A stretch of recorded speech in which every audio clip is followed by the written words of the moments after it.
Há alguns anos atrás, 2 filmes britânicos receberam o Oscar da Academia de melhor filme do seu respectivo ano, e ambos foram a respeito de 2 homens. Um foi Eric Liddell e o outro foi Gandhi. Ambos tiveram a força e a coragem, quando sob pressão, de dizer não a si mesmos, de exercer autodisciplina. Quero tomar como meu texto de hoje 1 Coríntios, capítulo 10, começando com o versículo 12. Aquele, pois, que pensa estar em pé, veja que não caia. Não vos sobreveio tentação, ouçam isto, não vos sobreveio tentação que não fosse humana. Todo ser humano enfrenta tentações no decorrer de sua vida, mas Deus é fiel e não permitirá que sejais tentados além das vossas forças. Pelo contrário, juntamente com a tentação vos proverá livramento, de sorte que a possais suportar. Deus provê o escape, se você conhece a Cristo. Bom, aqueles 2 filmes tiveram um tremendo impacto sobre o mundo. De 1982, foi Carruagens de Fogo, a história de Eric Liddell, um jovem que disse não a si mesmo e sim a Cristo. Ele surpreendeu o mundo quando se recusou a correr no domingo nas Olimpíadas de Paris de 1924. E vocês todos sabem que ele disse não até mesmo ao príncipe de Gales, que lhe pediu que corresse, porque ele era o homem mais rápido do mundo nos 100 metros. Mas ele disse não pelo dia ser num domingo e era contra suas convicções bíblicas escocesas. E recentemente foi comemorado o 60º aniversário da grande vitória de Eric Liddell nas Olimpíadas, porque ele correu nos 400 metros em que ninguém achava que teria chance, e venceu. E fizeram esse grande filme a respeito de sua vida. E o que muita gente não sabe é que a vida de Eric Liddell não se limitou àquela vitória, porque depois que se formou na Universidade de Edimburgo, quando partiu, a estação estava lotada de colegas e professores cantando "Saudai o nome de Jesus", porque Eric Liddell foi para a China como missionário.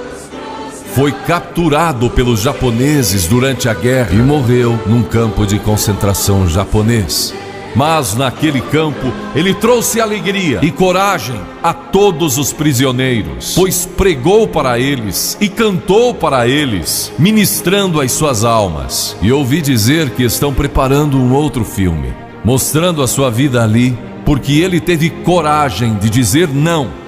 O mundo ouviu falar dele, porque ele disse não àqueles que tentaram fazer com que abandonasse suas convicções cristãs pessoais. E eu penso em William Booth, há pouco mais de 100 anos atrás, que fundou o Exército da Salvação. Ele se converteu, tornou-se um vigário, pastor, e foi para as favelas de Londres, para as zonas da Luz Vermelha. Pregou entre a gente pobre, formou um pequeno grupo chamado Banda Aleluia, e ia às esquinas, e ia também às prisões. E alguns dos líderes religiosos da época não gostaram daquilo, e assim ele foi chamado diante de uma conferência de líderes religiosos e disseram: William Booth, você vai pregar onde nós o mandarmos, senão será excomungado. Ali estava ele diante daquela vasta assembleia de pastores. Que poderia dizer Catherine Booth, que se tornou tão famosa quanto ele, sua esposa, que estava na galeria, e abanou o seu lenço gritando: William, diga não! E William obedeceu sua esposa e disse não. E assim nasceu o Exército da Salvação.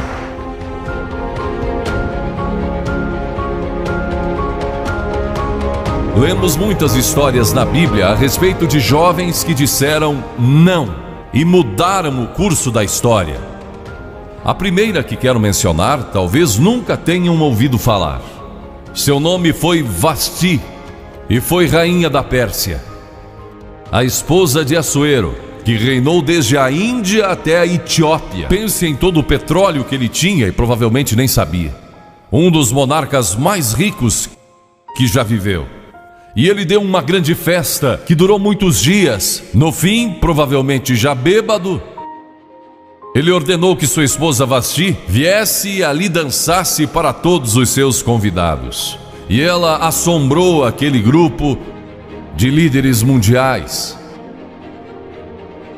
Ao se recusar, ela disse: não, eu não vou expor o meu corpo para esses homens. Ele mandou outra mensagem, ameaçando que ela deixaria de ser rainha e perderia seus confortos e bens materiais e toda a sua fama. Mas a sua resposta foi a mesma: não. E ela mudou a história, porque foi deposta como rainha. Nada mais sabemos. Mas por causa dela, Esther se tornou rainha e o povo judeu foi salvo. E até o dia de hoje, o povo judeu celebra um grande feriado, porque uma mulher disse não e abriu a porta para a salvação do povo judeu, porque havia um homem como Hitler, e era o primeiro-ministro do país, decidido a destruir e aniquilar os judeus. Agora, a Bíblia tem muito a dizer a respeito de sensualidade, lascívia e depravação. A palavra lascívia significa a tendência de incitar desejos sensuais. Sensualidade significa o apelo proposital aos sentidos físicos para a satisfação pessoal. Talvez lendo um livro pornográfico ou assistindo um filme impróprio. A Bíblia diz que devemos nos abster das paixões carnais, da sensualidade, que fazem guerra contra a alma. Elas estão em guerra contra a sua alma e o seu espírito. E a Bíblia diz que devemos nos abster delas, ficar longe delas. E então a Bíblia usa outra palavra, réprobo. Agora isso se refere a pessoas totalmente depravadas, de consciências mortas ou cauterizadas. Não sabem mais corar, perderam a capacidade de discernir entre o bem e o mal. E em Romanos 1:28 lemos: e por haverem desprezado o conhecimento de Deus, o próprio Deus os entregou a uma disposição mental reprovável para praticarem coisas inconvenientes. Ou seja, Deus desistiu deles dizendo: vão em frente, gozem toda a depravação e a sensualidade que quiserem, não vou perturbá-los, ainda não. Mas saibam que os seus pecados o acharão e prestarão contas no dia do juízo. E Paulo, escrevendo ao jovem Timóteo, disse: também estes resistem à verdade, homens de todo corrompidos, réprobos quanto à fé. Em outras palavras, rejeitaram a Cristo por tanto tempo que suas consciências se cauterizaram e seus corações se endureceram. E mesmo que o Espírito de Deus lhes fale, eles não podem ouvir. É por isso que é importante que você aceite a Cristo quando jovem. É importante que venha a Cristo agora. Se o Espírito de Deus está falando com você, entregue a sua vida a Cristo, porque o dia pode chegar em que a sua consciência esteja morta e você não possa mais ouvir a voz de Deus. Ela disse não, mas Vasti, você vai perder o trono, vai perder suas riquezas, pode até perder sua vida. Ela disse: minha resposta é não. Qual é a sua resposta hoje àquelas coisas que são erradas? A mentira, a lascívia, a cobiça, ao preconceito racial. Qual vai ser? Você vai disciplinar seu corpo? Vai permanecer firme às convicções que Cristo e a Bíblia ensinam?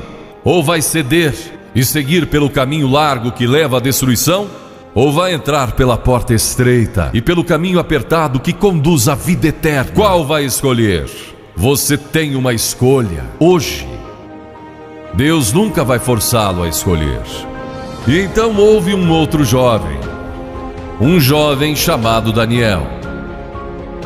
E a Bíblia diz que Daniel resolveu em seu coração que não se contaminaria com as finas iguarias do rei, nem com o vinho que ele bebia. Agora Daniel era um jovem que tinha um propósito. Ele havia sido capturado em Jerusalém. Quando o exército de Nabucodonosor invadiu a cidade, ele foi capturado e levado através de milhares e milhares de quilômetros à Babilônia, a quase 3.000 quilômetros de sua própria terra. Sem aviões nem automóveis, eram semanas de viagem. Mas ele estava resolvido a servir a Deus e não devia ter mais de 12 ou 15 anos de idade. E Nabucodonosor, o grande rei, levara cativos de Jerusalém para a Babilônia e ordenou que aqueles jovens, em quem não havia defeito, de boa aparência, instruídos em toda a sabedoria, fossem ensinados em sua corte, para que ele pudesse usá-los. Ele queria usar aqueles jovens judeus porque sabia que eles tinham um dom especial. E durante o período de treinamento mandou que lhes dessem os melhores vinhos e as mais finas iguarias e todos os confortos disponíveis na corte de Nabucodonosor. Mas Daniel disse: não quero o vinho do rei e não quero as iguarias do rei. Quero dormir no chão, não numa cama de penas. Quero viver uma vida simples e também disciplinada. Que diferença dos que mal podem esperar pelo dia que posso sair de casa e se divertir, mas não Daniel. Daniel estava longe de casa e ninguém saberia se ele fizesse algumas dessas coisas.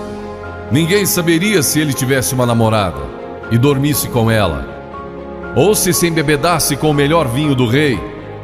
Ninguém saberia lá em Jerusalém, e ele poderia ter se tornado muito popular. Mas esse primeiro não, quando jovem, preparou-o para o grande não, quando era primeiro-ministro da Babilônia, e foi lançado na cova dos leões, porque não abandonou sua fé em Deus. Nós nos contaminamos ao comer demais, ou ao nos embebedarmos, ou ao tomar drogas, ou gastando tempo demais assistindo televisão, ou indo aos cinemas. Jesus declarou em Lucas capítulo 21: acautelai-vos, para que nunca vos suceda que os vossos corações fiquem sobrecarregados com as consequências da orgia e das preocupações deste mundo, e para que aquele dia não venha sobre vós repentinamente. O apóstolo Paulo disse: não vos disponhais para a carne no tocante às suas concupiscências. E Pedro disse: porque basta o tempo decorrido para terdes executado a vontade dos gentios, tendo andado em dissoluções, concupiscências e em detestáveis idolatrias. A Bíblia diz que devemos disciplinar nossas mentes e também nossos corpos, e disciplinar nosso coração pela nossa fé em Cristo. E então houve um outro jovem chamado José, que foi vendido para o Egito pelos seus irmãos e se tornou escravo de um homem chamado Potifar. E Potifar tinha uma linda esposa, e José era forte e bonito. E em Gênesis, no capítulo 39, se quiserem ler a história, lemos a respeito da tentação de José. A esposa de Potifar se apaixonou por José, porque José se tornou mordomo de toda a casa de Potifar, cuidando dos seus negócios, e ela viu aquele belo jovem, viril e de boa aparência, andando pela casa e pelo jardim, cuidando dos negócios todos os dias, e ela o cobiçou. E disse: deita-te comigo. Ele disse: não. E acrescentou: não posso fazer isso ao meu senhor, que me confiou tudo o que tem, exceto sua esposa. Não posso pecar contra Deus, o Deus dos meus pais. Ele estava longe de casa, quem saberia?